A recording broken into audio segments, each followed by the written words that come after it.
All right, I'm going to repeat that. We have Module 8. We're studying all of Module 8 today, parts A and B. And the next thing I have to talk to you about is our schedule. All right, so this is what we're looking at. Today is the 11th, right? We're going to do A and B, talking about ecology. Then we'll have time then to do all the rest of the modules, A, B, A, B, A, B, all the way down. Plus that on this last day where it says 16B, we'll be doing basically a wrap-up, a review kind of a thing, because 16 doesn't have much as far as labs go in it either. And then notice our final project day. We have a whole day, and y'all are going to be presenting a project. The project you'll be making will be a PowerPoint of some marine something. It can be an animal, it can be a region, it could be a event that took place. As long as it's marine. I had one person do a submarine thing one time, because it was somebody who was studying the marine environments with the submarine, that kind of thing. That's okay. Also, I'm going to do this. I'm going to show you after spring break. Look here. Somewhere in March, who is interested in taking the field trip to the coast? Is everybody interested? Now, is it doable for everybody? I mean, you may be interested, but is it something that you would do? Do you know it's an overnight thing? You still in on it? Okay. All right. Here's what I'm thinking. I would like to do it on a Thursday night. Spend the night Thursday, go on our boat tour on Friday morning, head home Friday afternoon. How does that work for y'all? Nobody has an ACC class or anything strange like that? Usually I have to work around ACC classes. Yay, way to go, y'all. Okay, good deal. So a Thursday night, Friday morning, sometime in March would work for y'all? Okay, so what I'll do is I'll put together a little paper, to describe what it's about, what we're going to do, that kind of thing. I'll send it to your folks and see how they feel about it. We have to have all sorts of permission slips and all this crazy stuff. And furthermore, I'm a little concerned because one of the other groups was going to go up to the San Antonio to do the tour of SeaWorld. It talks about if you want to get a job there, that kind of thing, and they said something about you couldn't share cars, like we couldn't ride in a car together, and because of COVID. And I'm like, so at this point, I'm just going to, okay, let's just keep it on the down low, because I think we'll probably have to carpool, don't you think? I also will have to have some parents come as chaperones. I have to have a guy chaperone and a couple of girl chaperones, because we'll be staying in a room, a hotel room. Guys will be all in one room, the girls will be all in one room. They're big rooms, that kind of thing. So I'll be hitting up some of the parents to go with us. If we don't have enough participation, I might invite, well, even if we do, I might invite some of my kids from 2 years ago that everything got canceled from COVID. So we'll see if any of them want to join us. Also, if we have very low participation, if it's real low participation, in other words, you can't do it or whatever, we'll cancel it. Also, I may invite, say, like a biology one. Someone in my biology one. The last time we went with another class from another campus. And it was funny because we get there and a bunch of the students like, hey, I know you. They knew each other from other things, So we may look into that. I'll see. It depends on what kind of interest we have in that. The idea is that we would go down, spend a little time at the beach. The place we're staying has a pool. It's not super fancy, but it's got a nice pool. We would eat seafood. We would do the boat trip, have lunch there, and then drive home on the Friday. So that's the idea of it. The boat tour is UT, University of Texas Marine Science Center, and it's really cool. We drag and pull up stuff and check it out and that kind of thing. All right, so I was supposed to do it 2 years ago. Like I said, I had arranged everything, and it all got canceled. So hopefully, if anybody is smart, everybody knows this Omicron is meaningless. It's good news. Okay? All right, don't want anybody recording that and getting in trouble or anything. Okay, so now, any questions about that trip at all? No questions? Okay. It is at Port A, so it's not that far of a drive, 4-hour drive versus 7.5-hour drive down to the tip of Texas. All right, so we in Module 8 are covering something known as ecology. All right, you have your books open. I see lots of blank spots in your book, which is yikes. That means a lot of writing for you. Oh, sorry about that. Ecology is the study of organisms and their relationship with the environment. The study of organisms and their relationships. So essentially, it involves living things and non-living things. It involves the organisms plus, you know, the air, the salt water, the climate, things like that. Like in here, we're looking at a pond right here. We have living things like the lily pad and the frog. And we have non-living things like the sun, the air, rocks, sand, stuff like that. Fly's alive, I guess, yeah.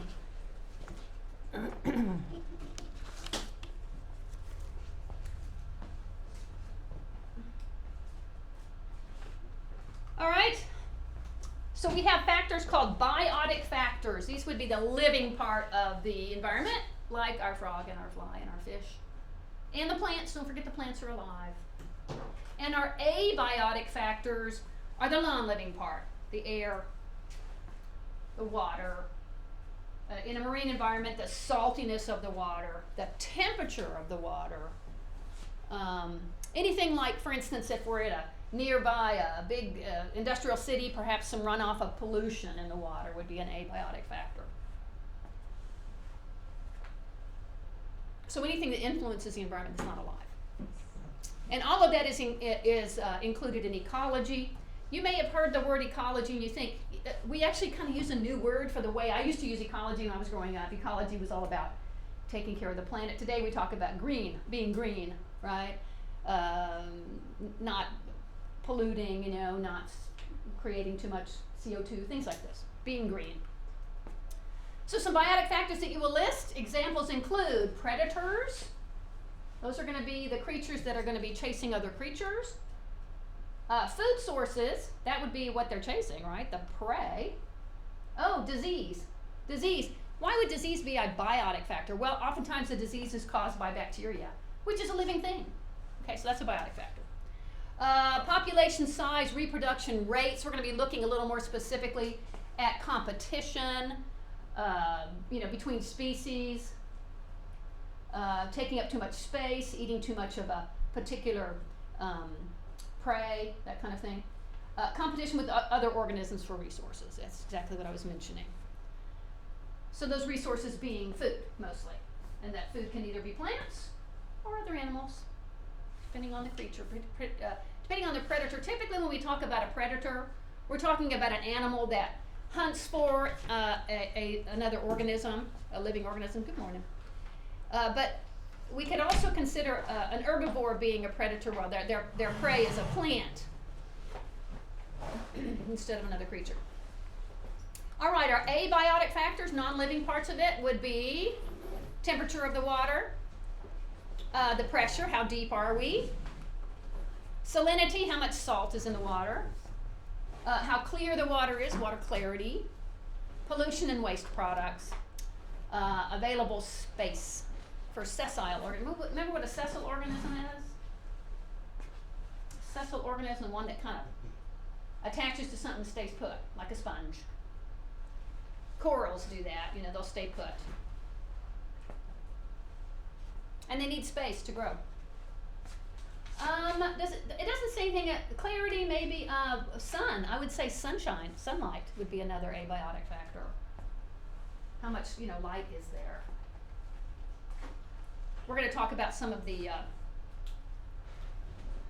regions at the end of this lecture today, the different regions, and the deeper in the ocean we go, the less light is available. All right, so we have a few of these written down. Okay, our ecosystem, we're going to be looking at some levels of organization here. Okay, so you're going to read a lot about this in your book. I will tell you that the module is not that long, so it's really easy to get through it in 1 week. It's easy to get through it in an hour. It's a pretty short module, okay, so you shouldn't have any trouble with that. But you will need to study because, Isabel, we're doing the quiz next week. We're covering the whole module today and doing the quiz next week. All right, so the ecosystem is broken down into smaller places. We have a habitat here, which is a specific place. A community are all the organisms within that habitat. A population is a group of specific individuals.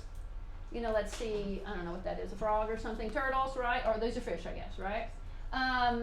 Some ecosystems can be broken down into smaller ecosystems within that ecosystem.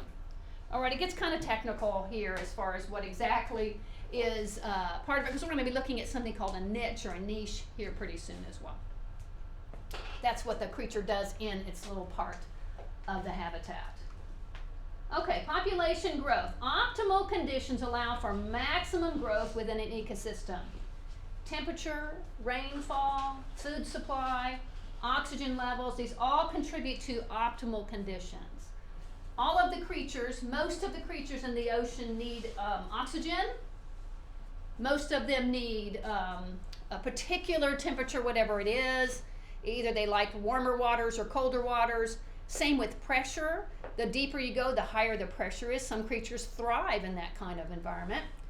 Rainfall is interesting. Rainfall will decrease the salinity of a particular area, right? Because it'll dilute that area a little bit. And if it's enclosed, like say the Gulf of Mexico, gets a big storm, a big hurricane, drops a lot of fresh water into it, might change the salinity and might cause a problem with something that's growing there, that's living in that habitat. Population growth is usually controlled by achieving a balance between the organisms.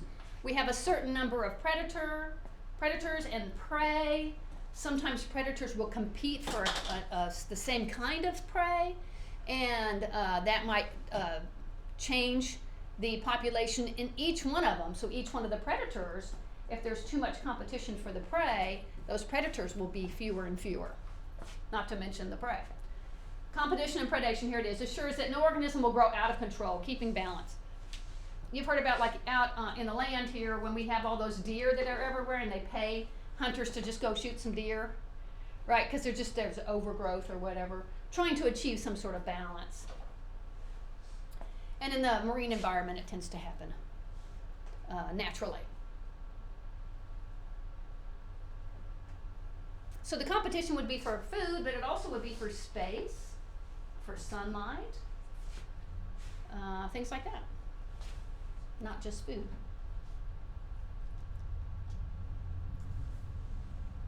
All right, I am recording this lecture if anybody's interested. I'm recording it for somebody, Belle and Willa.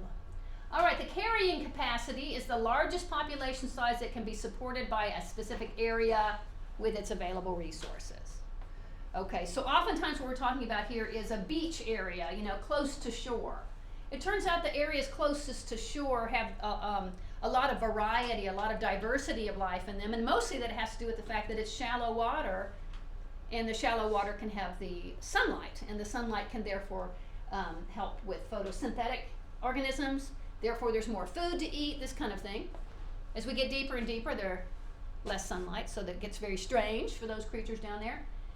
So the carrying capacity in a somewhat shallow area, let's say the Gulf of Mexico, would probably be pretty high, whereas out in the deep, deep ocean, it's going to really be limited, especially if animals need some sort of bottom, some sort of substrate, because in the deep ocean, sometimes they just swim in the top of the ocean, and that's all they do.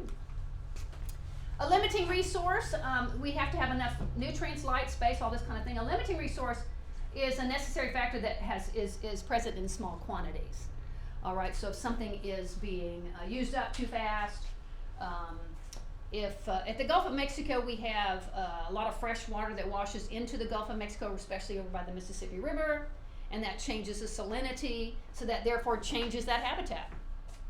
All right, so limiting resource would be the salt at that point.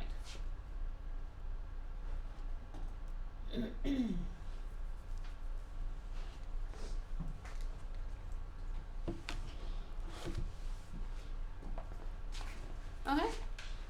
Population regulation. The picture we're looking at right there is barnacles, right? And those barnacles will grow on mostly anything that's still for a while, even like the bottom of a ship, right? But along piers and things like that in the shallow areas.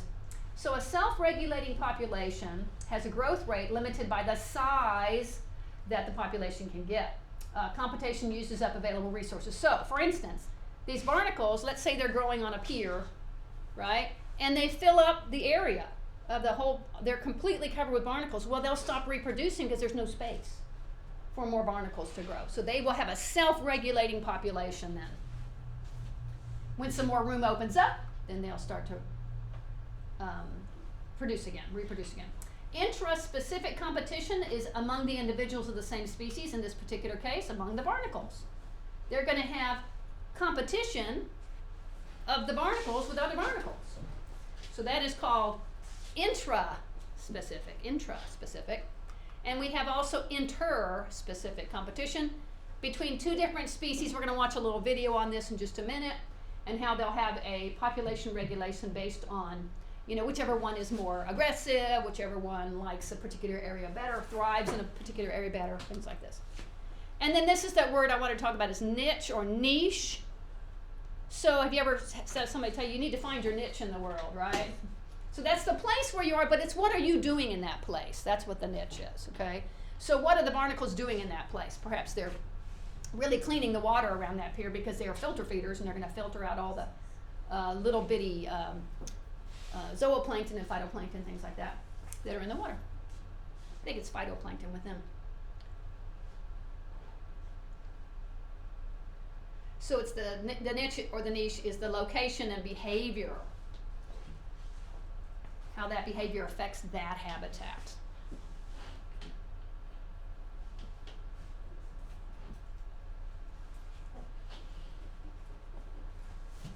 There's a real big push in getting a job in marine science that includes ecology, and that's the whole green thing. Taking care of the algae in the oceans is how we are going to survive on this planet, because it turns out the algae, of course, create 85% of the oxygen we breathe. And so it's important, of course, that we take care of the oceans. All right, so we got those little differences between interspecific and intraspecific. So read that in your book, and it may be a quiz question, okay? You gotta look carefully at the spelling, right? All right, so we're gonna watch a little video that kind of goes into this idea. Here we go.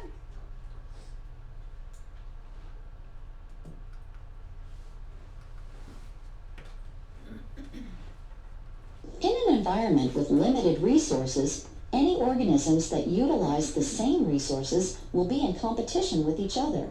For example, let's take a look at two competing species of Paramecium, a single-celled organism that feeds on bacteria. If we raise each of these species in isolation, both populations will thrive, at least until their food source runs out. However, we can raise both species in the same environment and see what happens.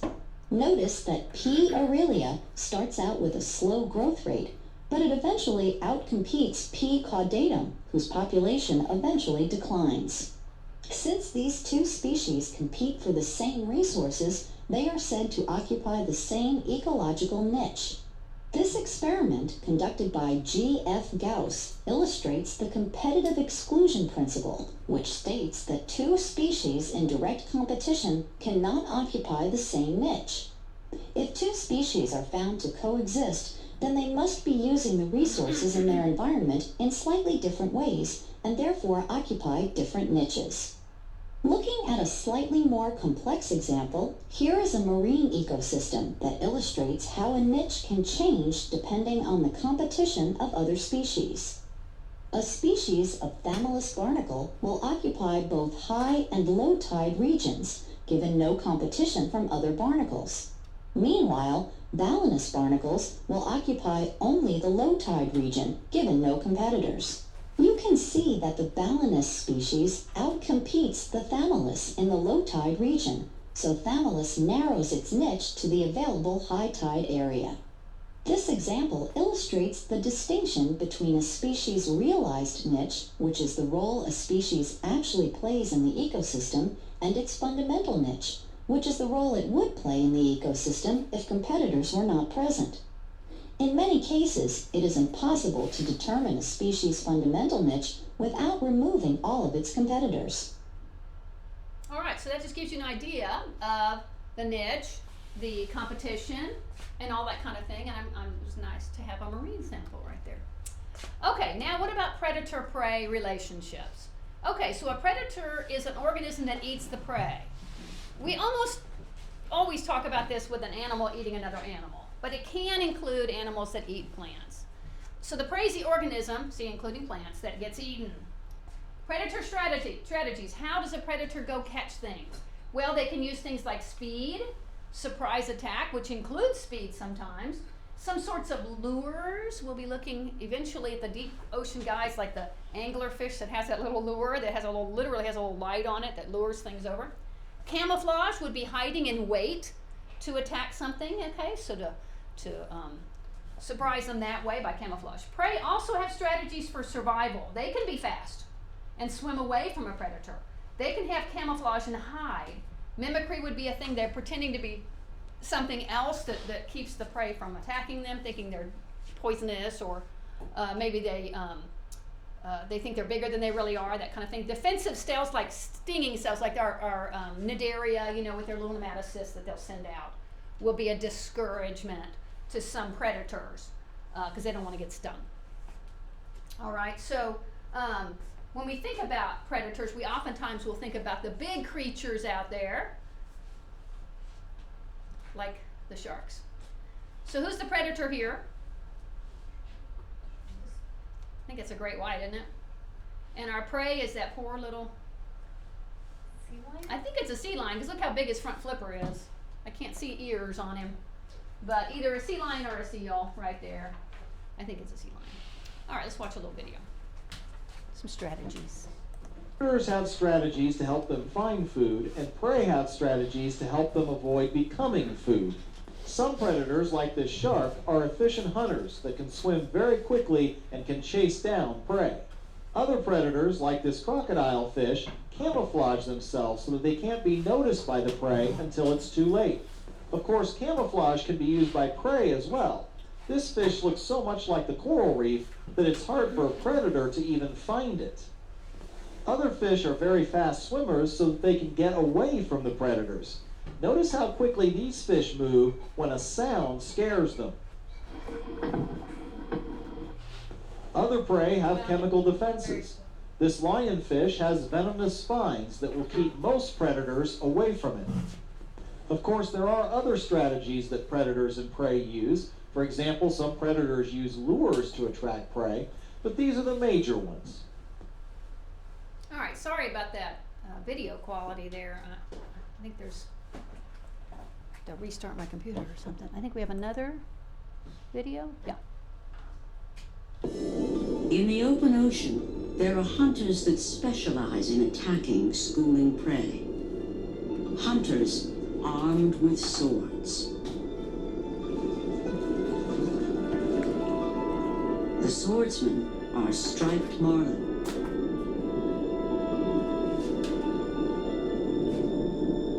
At up to 12 feet in length, these are awesome predators indeed.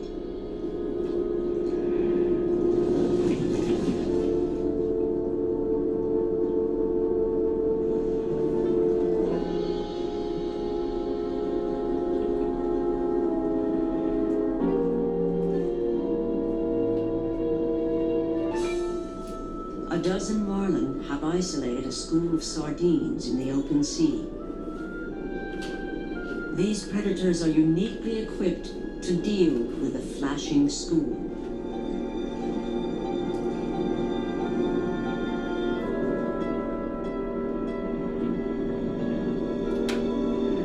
Marlin take turns rushing through the school. As the sardines scatter to avoid the predator, the marlin slashes with its sword-like bill, stunning or killing sardines a moment before devouring them.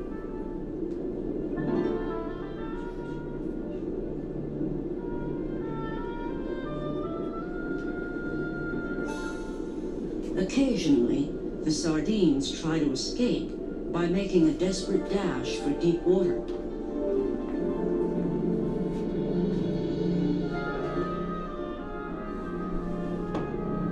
But like a pack of wolves, the marlin quickly gather to herd the school skyward, where they keep it hopelessly pinned against the surface.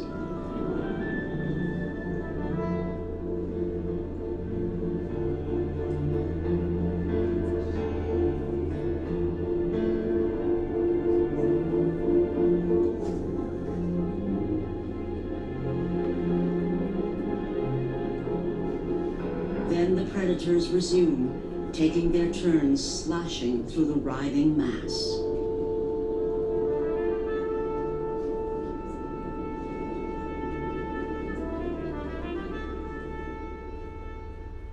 Okay, The y'all have, described and captioned y'all have seen sardines, right? They're really small. So there are like hundreds of thousands in those schools. I mean, they're just massive, giant schools of fish. I thought it was interesting how those, did they call it a swordfish? The marlin is a swordfish? That they actually use, I mean, you know, they don't skewer them because then how do you eat them? You know, you can't really get to them. But they smack them and you know, slice them and stuff. That's pretty cool. All right. So that is, not only is that the predator relationship, it's also the cooperation. They're working together to keep, like, herd that big giant school into a group that they can more easily, you know, predate on. And we'll see that again also with whales. Whales will do that, but instead of using, you know, the swimming, they'll use bubbles. They'll blow bubbles around and make what's called a bubble net, which is pretty cool. All right, symbiosis. We've talked about symbiosis. Right, these are relationships among the creatures. So a host is usually the larger of the organism. I had the last week of our break, so last week, I had a cold. It wasn't COVID. It wasn't the flu. It was just a cold. And I have a little remnant of a cough here. But I was the host to a virus that gave me a cold, right? So I was the host. I was hosting it, like Airbnb, right? So our host is the organism that's being occupied by something, right? I did not invite these guys in, and they came in and got me anyway. All right, the symbiont is usually the organism, in my case, the virus. All right, so it's called the symbiont. Now, it turns out that not all symbiosis is bad news. My viral infection was bad news. COVID's bad news, but not everything is. Sometimes we'll have a process called commensalism, where one of the creatures will benefit and the other one's not affected at all. All right, that's not my case. I was affected by the growth of that virus in me. The other one we have, an example would be a sea urchin and an urchin crab. All right, the urchin crab will help take care of the sea urchin. And I'm trying to figure out who benefits on that one. Parasitism, on the other hand, is one gets benefited and the other one is harmed. Okay, so a parasitic infection. We also use the word parasite to talk about particular creatures. They're usually little microscopic animals or things like that. But parasitism means that they are preying on the host. An example would be a fish in a lamprey. Remember our lamprey we dissected? With that jawless, you know, with that mouth that holds on, it's just crazy looking. They will be, of course, harming the fish. Then we have mutualism, where both organisms will benefit. And our example of that is algae and coral. I'll give you a little more depth on that subject, but also like the clownfish and the anemone, right? That's another one. We'll look at the cleaners, you know, where the creature comes along and cleans the teeth of a big fish or something like that.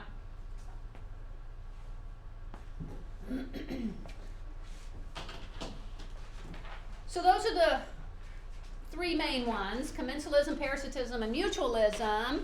They're all considered a type of symbiosis. So in one of those, parasitism, that type of symbiosis is harmful to the host.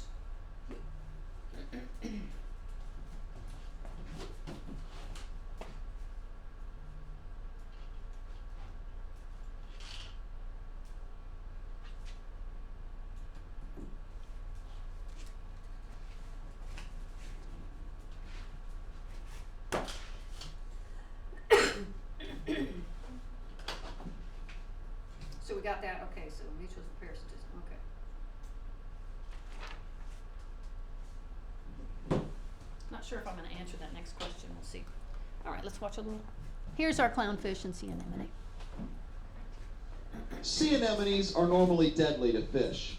Their tentacles are full of stingers which deliver a paralyzing poison to any fish they touch. Once the fish is paralyzed, the anemone eats it. Because clownfish are missing a particular chemical which is present in most fish, They are not affected by the tentacles. So the clownfish can swim in and out of the sea anemone's tentacles without any adverse effects. As a result, the clownfish is well protected from predators. Not surprisingly then, clownfish tend to swim near sea anemones. Their bright colors tantalize predator fish. When a predator fish tries to attack the clownfish darts into the tentacles of the sea anemone. Often the predator fish, which normally knows to steer clear of the anemone, will be overcome with the desire to eat the clownfish and will not realize that it is being led into the tentacles of death. Thus, the clownfish tends to attract food to the sea anemone. This is an example of a mutualistic relationship. Two organisms, the sea anemone and the clownfish, live together and benefit one another. The clownfish benefits by being protected from predators, and the anemone benefits by having food attracted to it. Okay, so once again, sorry for that video. It's kind of distracting there, but the words are all fine. So, I think the video I put in there about the barnacles, that didn't glitch at all, did it? That's a new video. So maybe this is because it's an old video. Sea star attack. Okay, coral protected by something called a pistol shrimp. So we can see right here in this little graph right here that corals occupied by pistol shrimp and crabs are attacked less frequently than our corals without these crustaceans. All right, so we have without crustaceans, with crustaceans.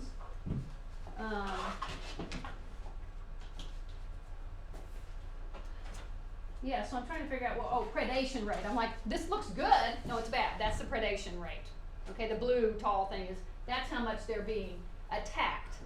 A lot more than when they have the pistol shrimp, which look like that. So the pistol shrimp, what they'll do is when the sea star comes to attack the coral, the pistol shrimp will actually attack the sea star and eat off its little tube feet. You remember those little tube feet we saw in there? It'll just like snip them off. And so now the sea star is not dead, but it doesn't have anything to hold on to the food source anymore, so it'll just like move away from the area and find a place where there are no pistol shrimp. Oh, okay, commensalism with our shark and our remora. You've heard of the remora. Yes. Okay, so they're kind of interesting. I think I may have put a new video in here. I hope I did. Okay, so it's a symbiotic relationship. The remora will eat scraps dropped off by the shark. So remora don't just attach to sharks, they attach to other fish as well, and stingrays and things like this. They even attach to herbivores and will eat some of the bugs and things that are on the herbivore.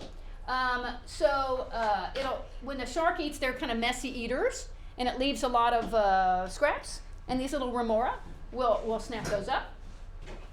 And the shark, of course, will protect the fish because it's literally stuck to the fish. It's stuck to the shark. It's interesting. It's not like the lamprey. You know how the lamprey attaches to something with its mouth? That's not what the remora is doing. The remora has actually got a very specialized fin on the back, so they're actually upside down when they're on there. So we can see here, so this is the top of the remora, the bottom of the remora. Their head is stuck to the shark right there. He's in a good spot because if he's a messy eater, that food's going to be coming out right there and that remora will be able to get to it. And I did put the video. Let's watch it. This is a new video, so it should work fine. No offense to the sea, but seriously, this image is getting darn near cliche. If fish hitches a ride on a shark or a whale, yeah, we got it. The fish is called a remora, but it's no cliche. It's actually far more fascinating than it lets on. If you guessed that the remora attaches to other creatures with suction, you'd be right. What you might not know is that the fish isn't suctioning with its mouth. The remora's suction cup is on the top of its noggin. Check it out. Nice hat, bro. That hat is its highly modified dorsal fin, the same fin you'd see a shark sticking out of the water. When the remora is born, the fin is on its back, where it's supposed to be, but migrates forward as the fish develops. As an adult, by attaching to larger fish and even marine mammals like dugongs, the remora not only gets a free ride to save energy, but also a free meal. If it's stuck to a carnivore like a shark, after an attack, it'll gobble up the clouds of flesh. With its less aggro hosts, it probably intercepts parasites that fall off their skin. Things like tiny crustaceans called copepods. The thing is, models show remoras can slow down their hosts significantly. Look at all of them. That and they can end up rubbing their hosts raw. So if fish and rays don't seem to mind the remoras, these suckers might in fact be parasitic. Like, come on guys, ever heard of a personal bubble? Okay, so that's an example of something that might be parasitic, okay? But if there's not too many of them, that's the top of their head. Isn't that weird looking? And that's the part. Yeah, all of that surface area with those little holes in there allows for that, what we call suction, which I don't like that word in science, but it will attach. And it did say in the video that it could rub some of the skin kind of raw there, so that's kind of a bummer. All right, so this I was going to tell you about mutualism. We have this relationship between the algae and the dinoflagellates called zooxanthellae. So the zooxanthellae are dinoflagellates which, if you remember, perform photosynthesis. They live inside the coral. You can see them right in here. Okay, and honestly, many times that's what gives coral their color. All right, just like a plant, how you'll see a plant is green because it's going through photosynthesis, but sometimes we'll see they have orange leaves, red leaves, you know, bluish leaves, that kind of thing. Will be the same thing for corals. That's why the corals have those different colors. All right, and so we can see right here, for instance, if they go through fertilization right here and they grow a new creature, what will happen if the algae is somehow killed off by, usually it's by poisons that get into the water, you know, from land somewhere, namely fertilizers. Fertilizers that we fertilize our plants with, if it washes into the ocean, sometimes it can kill the algae. And if that happens, it'll bleach out the coral, and the coral cannot continue living. And so, because they need that mutual relationship. Some people have suggested maybe it was a coevolution situation, that they evolved together. Do I have this one? This, I believe, is the sweet lips, and the little wrasse, the little guy, the big fish opens its mouth and lets the little fish come in and clean its teeth out. Okay? It doesn't eat the little fish. Here's another picture of that. The little fish coming in cleaning. Sometimes they'll go clean out the gill rakers as well. Here's a parasitism, our fish and our lamprey. We've seen that before, the poor fish. And remember, the lamprey is not just holding on there, it's actually sucking the nutrients from the fish and can kill it. All right, we're on 8B.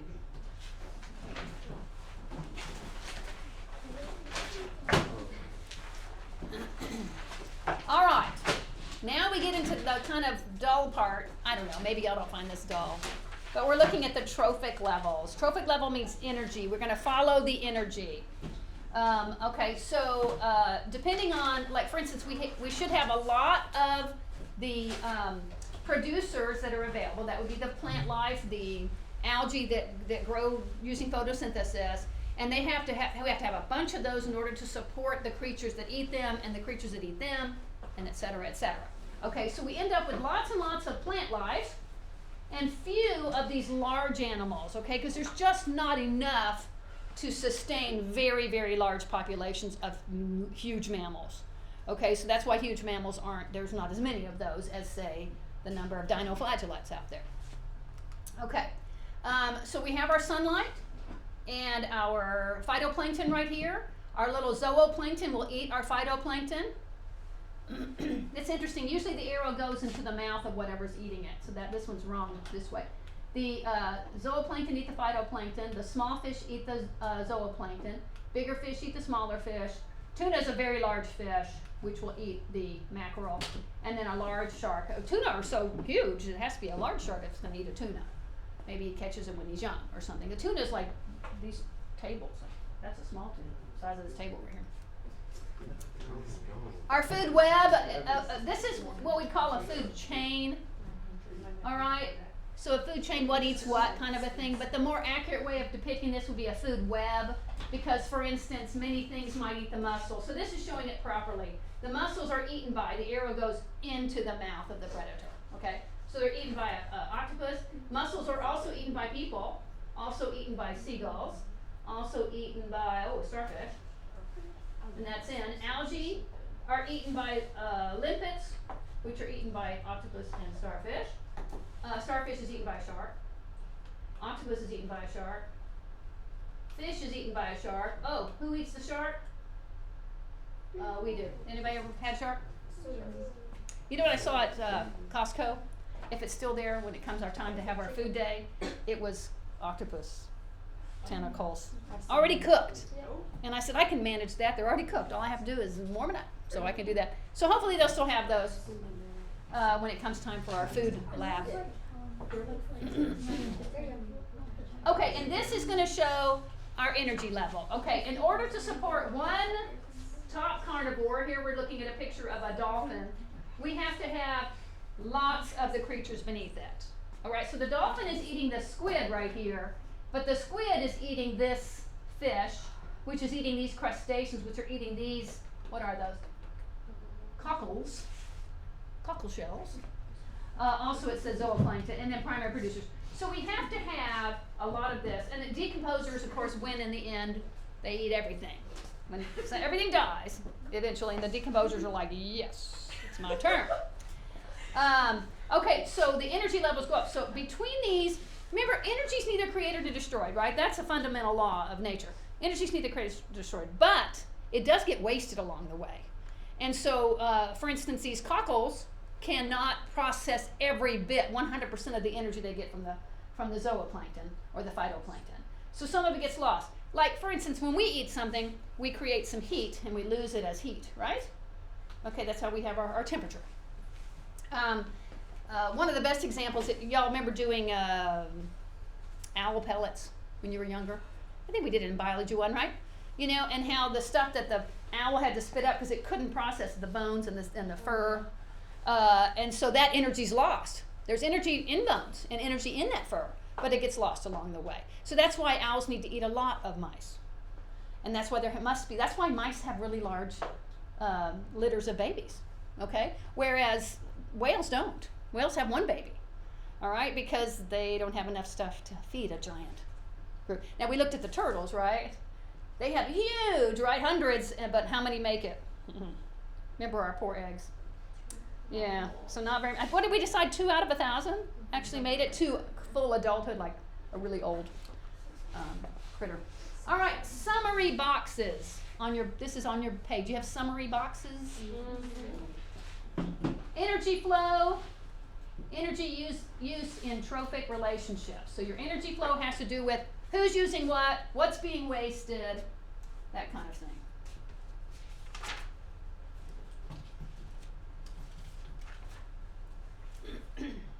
Okay, that says energy flow. Okay, great.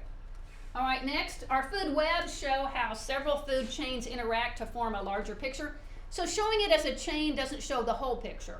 Because in our picture we showed earlier, the mussels weren't just eaten by the octopus, but it was also eaten by many other things. So a food web is a more accurate picture of that. Our ecological pyramids, which I just showed you, put the data points together to give us an overall view of productivity. How much of the base will support how much of that apex at the top. Okay, if I have enough of the base, I can support numerous apex predators. If I don't have much, then I'm going to have fewer at the top of our pyramid there.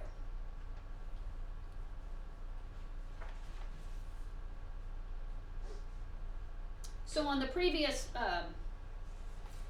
8A at the end, it said, how can biotic and abiotic factors affect the predator-prey relationship? I guess that's just a question for y'all to answer. If you think about it, you know, the water gets cold, animals will migrate away or something like that.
Okay.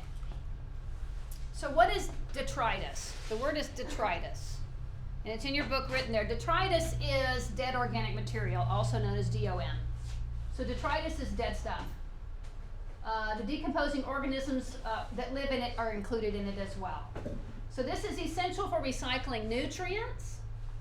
Okay, so when things die, that's also a very important part of the ecosystem, where some of those things that were stuck in the stuff that didn't get used, for instance, in the bones, those bones will eventually break down, and the materials in the bones, calcium, things like that, will go back into the environment.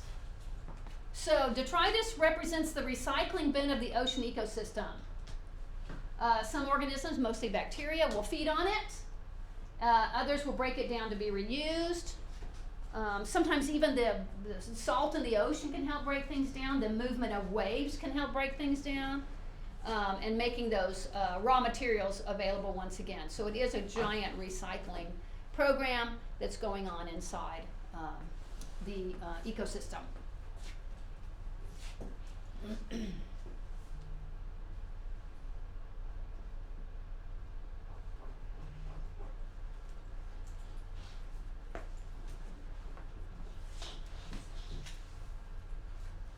All right, so dead stuff's important too.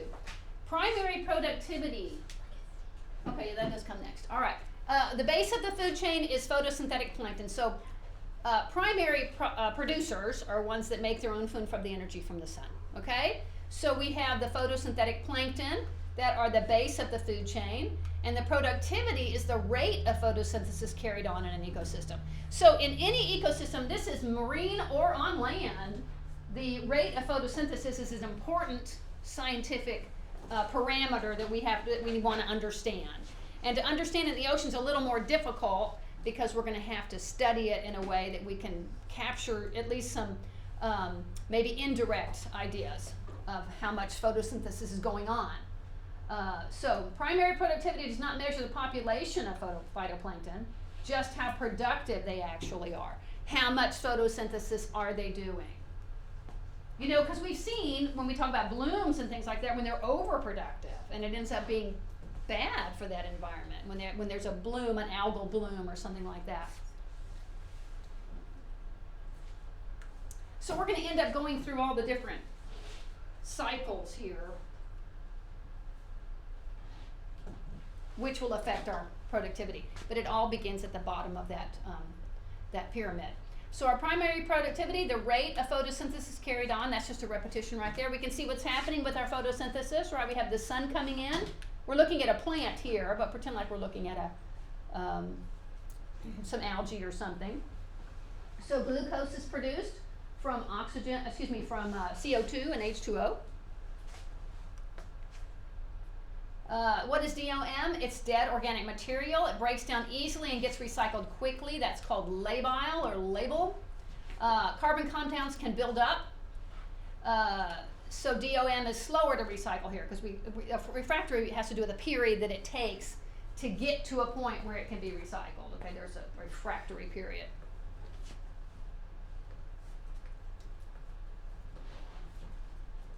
But mostly it breaks down fairly easily, fairly quickly. Some things I'm going to guess things like bone is going to be tied up for a little while before it's completely broken down. Okay, so I think the bottom line on this is that dead stuff's important in the ecosystem.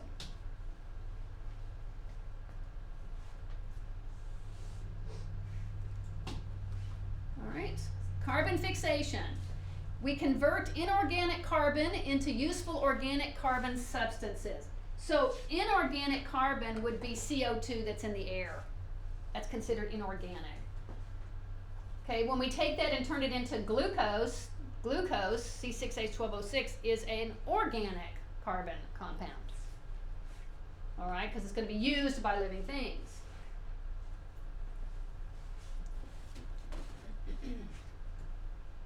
So we have to fix it sometimes. It has to be fixed. It has to be changed from inorganic to organic. That fixes it to make it available for use in an ecosystem. It makes it available for us. You eat your salad, you're going to have your glucose in there. Your glucose, therefore, you can produce the oxygen and energy that you need, the ATP energy that you need. All right, so that's our carbon fixation. So the CO2 coming in, oxygen coming out, and we're making this right here our carbohydrates. In this particular case, it'd be C6H12O6. We're just taking that 2, we can turn that into a 6 and multiply that out to make our carbohydrates that are organic. Okay, so 2 ways to measure oxygen, carbon, and productivity.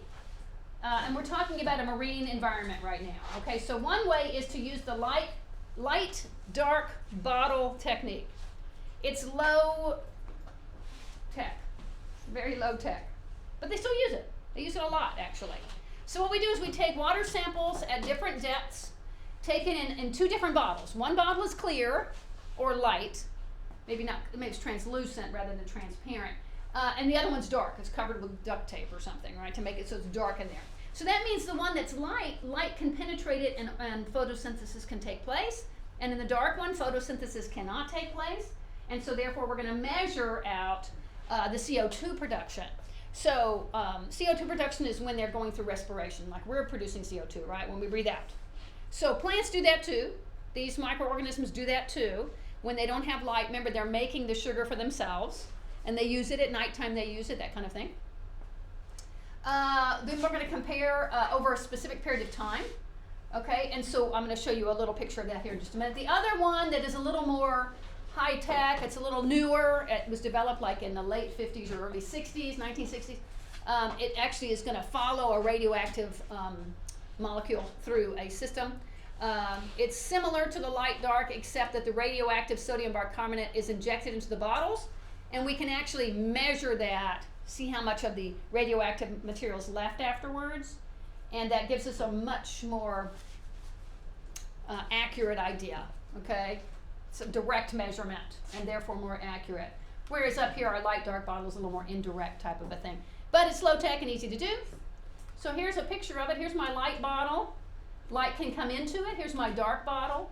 And so in here we have photosynthesis taking place along with respiration. And here we only have respiration. So therefore there should be more CO2 produced in this bottle right here. And this one, they'll take the CO2 and use it to make more sugar, right? So here we go, our light bottle. So here our O2 is produced, our O2 is consumed, and then I was talking about the CO2 as well. The difference in the amounts between the, what does it say, paired bottles give the oxygen amount produced by photosynthesis. All right, so it says oxygen. I thought it was CO2 actually. Here we can see some of the bottles. There's a dark bottle.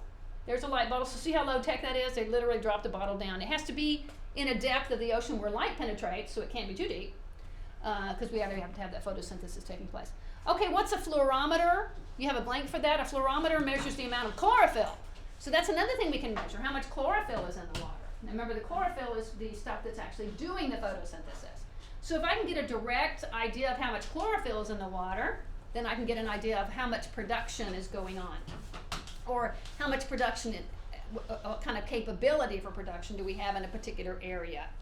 If I have a lot of chlorophyll, then I have a lot of creatures containing chlorophyll, therefore we should be able to have a pretty good production quality. All right, oxygen cycle.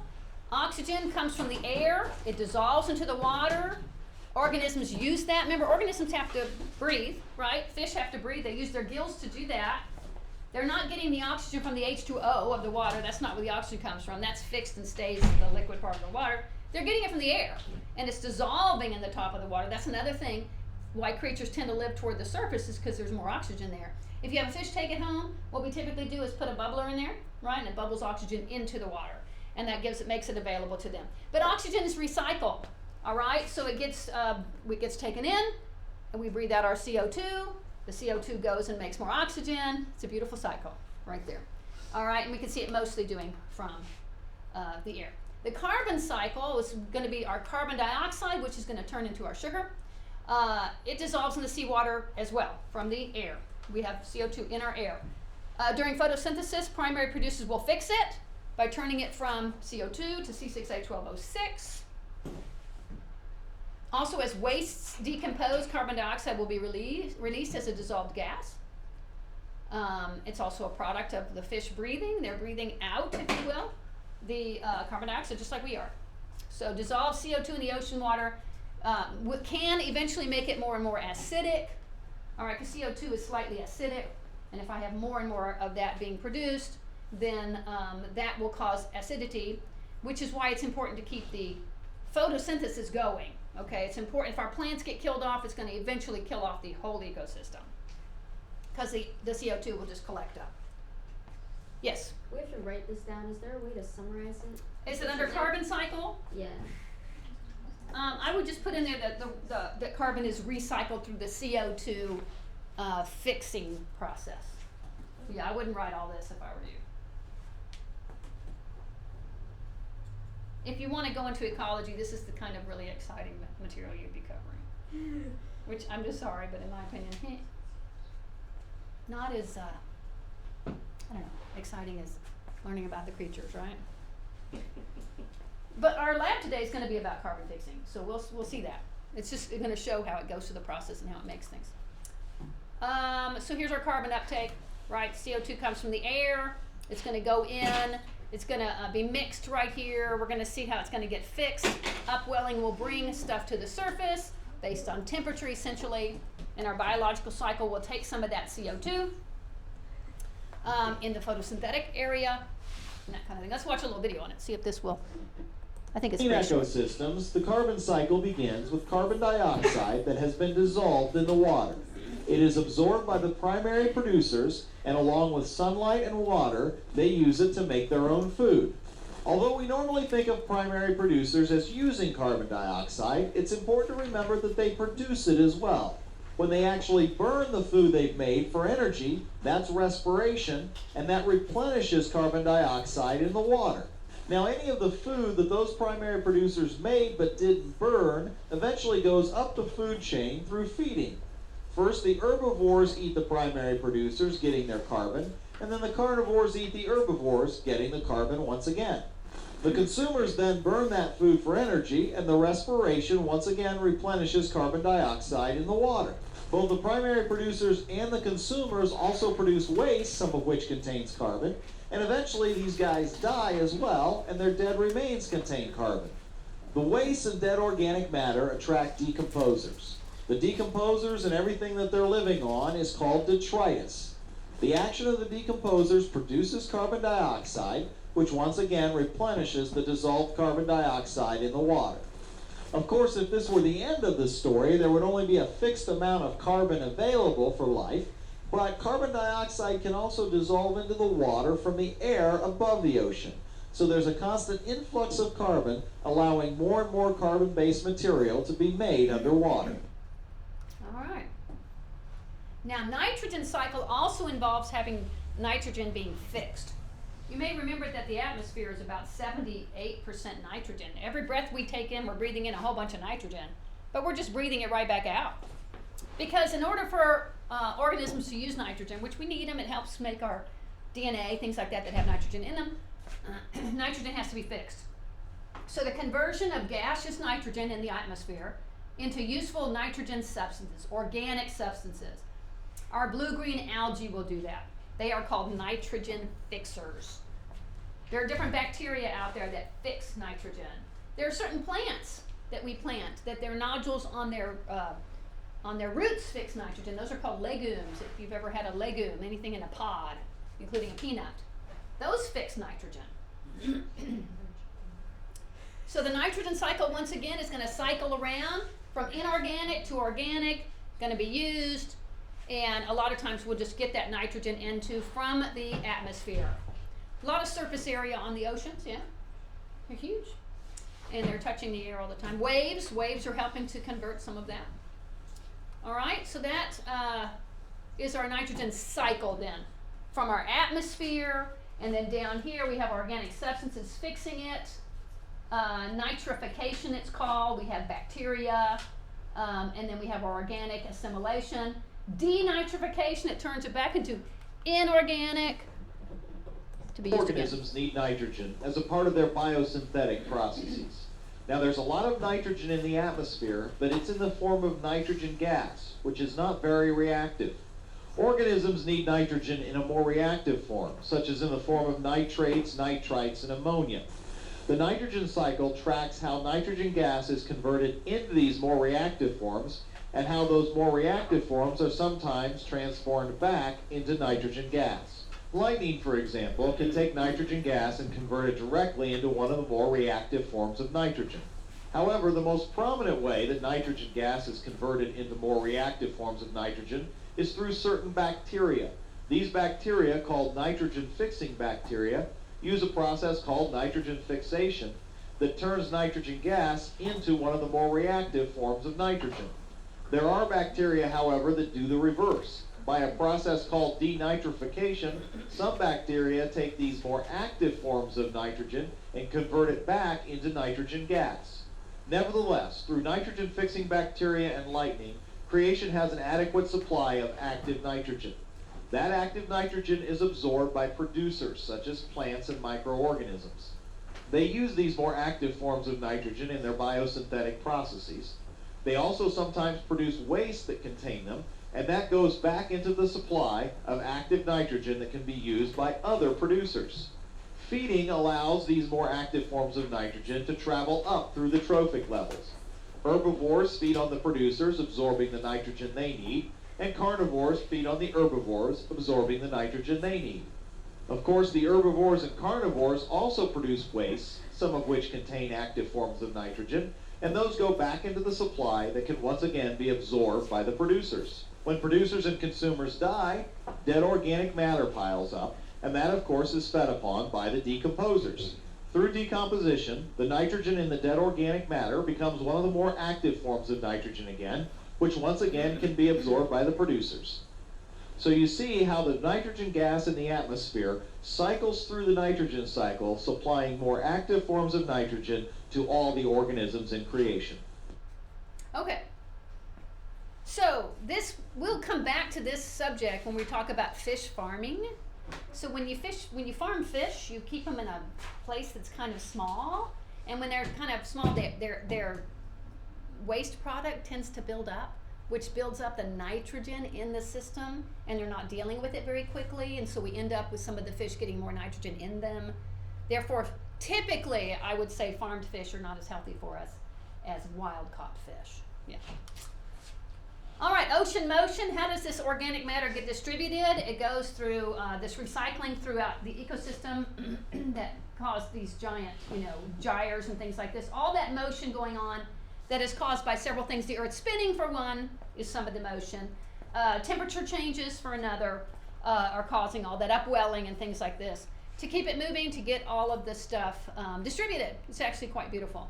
The fact that warm things rise up helps that. All right. Okay, Marie, this probably, in my opinion, is the most important part of the lesson today. So we're going to be, so you got that blank right there. How is organic matter distributed through motion of waves? Yeah? Okay. And now we're at the zones of the ocean. All right. The intertidal zone, the IZ, we're going to spend a lot of time on that in a future module. It's going to be like it might even be 2 modules worth.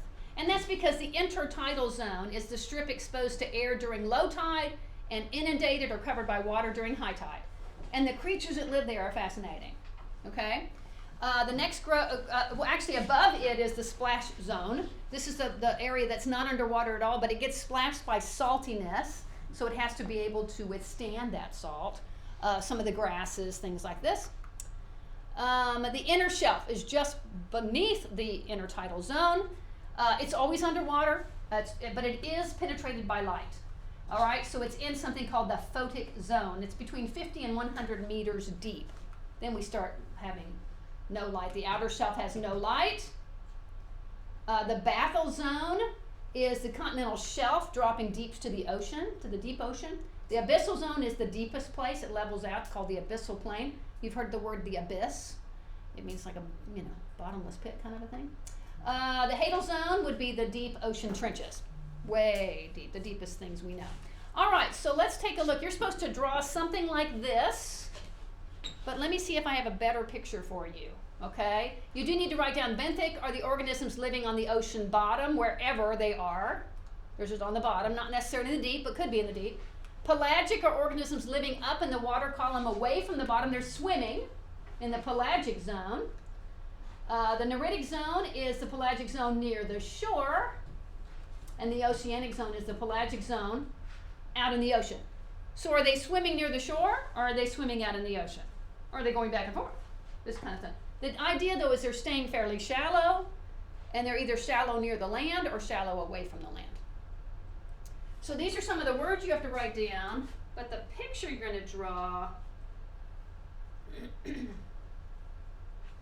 Oh, we have that question again. How is organic matter distributed throughout the system? Ocean motion. I don't know why it's asking you that question. My book has it twice. Does your book have it twice? Mm-hmm. Some say yes, some say no. Okay. All right, so instead of trying to draw this one, you could, I guess. We have our, that's called the estuary, but we don't worry about that. It's the continental shelf, the continental slope, the abyssal plain, but I think it might be easier to draw it here. Can you see all that? Sketch the environmental zones. We have our continental shelf, our continental slope, the continental rise, the basin, which is the abyssal zone, our hadal pelagic zone. Okay, see, what about this one? Yeah. You like this one better? No. We have our intertidal zone, our neritic zone, our oceanic zone. We have our continental shelf. But I'd like it to say continental. Do I have another one? Nope. So we either got to go with this one, That one's or this one, No. the middle one. this one. Yeah. Okay, can you see everything? Yes. It seems like maybe, could I get it closer up for y'all? Do you need me to read some of it to you? Epipelagic zone here at the top, the sunlight zone, the mesopelagic zone, it's when we're starting to lose light, the twilight zone, bathypelagic, midnight zone, abyssopelagic. So remember, pelagic just means creatures are swimming in it. But here we have our continental shelf. Here's what I really want. Continental shelf, continental slope, continental rise, basin, which is the abyssal plain. The abyssal plain is what I'd like you to write. And then our hadal pelagic zone is the deepest part. So draw that trench going down there. I should get one that's a little more.